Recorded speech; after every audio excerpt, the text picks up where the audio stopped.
Bonsoir Totem, bonsoir à tous. Le Grand Sud-Ouest touché par de violents orages, 24 départements de la Vendée à l'Ariège en passant par les Pyrénées-Atlantiques et jusqu'à la Lozère sont en vigilance orange ce soir. Des orages parfois accompagnés de grêle et de fortes pluies. Et conséquence de ces intempéries, une jeune femme de 19 ans est morte dans les Pyrénées-Orientales, emportée par les eaux. Autre drame lié aux orages en Haute-Corse cette fois, où le bilan s'est alourdi. 4 personnes sont mortes après un accident en montagne hier. Les recherches se poursuivent pour retrouver plusieurs randonneurs emportés par un glissement de terrain sur le célèbre parcours du GR20. Dans l'actualité également ce soir, une information judiciaire ouverte pour homicide involontaire. Plus de 2 mois après le crash de l'avion de la Germanwings dans les Alpes, c'est le procureur de la République de Marseille qui l'a annoncé aux familles de victimes. 3 juges d'instruction du pôle accident collectif de Marseille vont être désignés. Ils auront pour mission d'évaluer s'il y a eu des fautes de détection de l'état mental du copilote Andreas Lubitz. 2 hommes soupçonnés d'avoir aidé Sid Amelglam dans son projet d'attentat déjoué à Villejuif ont été mis en examen cet après-midi. Le parquet de Paris demande leur placement en détention provisoire. L'amendement qui doit réformer la loi Évin a donc été adopté la nuit dernière par les députés. La loi Évin, je vous le rappelle, c'est cette loi qui interdit toute publicité sur le tabac et l'alcool.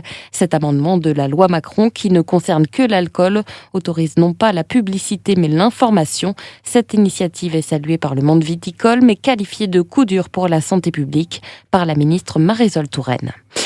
Plusieurs milliers d'agents des hôpitaux de Paris se sont à nouveau mobilisés aujourd'hui pour protester contre la réforme des 35 heures.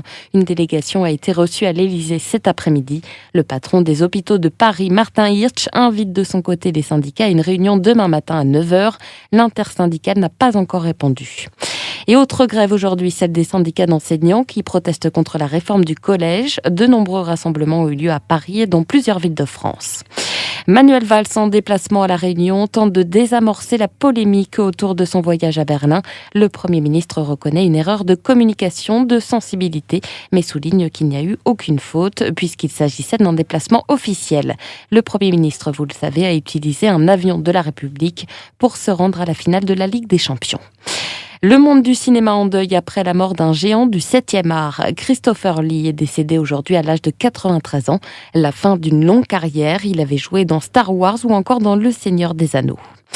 Du sport avec le coup d'envoi ce soir de l'Euro de basket féminin. La France affronte l'Ukraine. Match à suivre à partir de 19h30. Et pour terminer, soyez vigilants si vous habitez dans le Grand Sud-Ouest. 24 départements, je vous le rappelle, sont en vigilance orange pour risque d'orage. Et tout de suite, vous retrouvez Totem. Bonne soirée sur Fréquence Plus.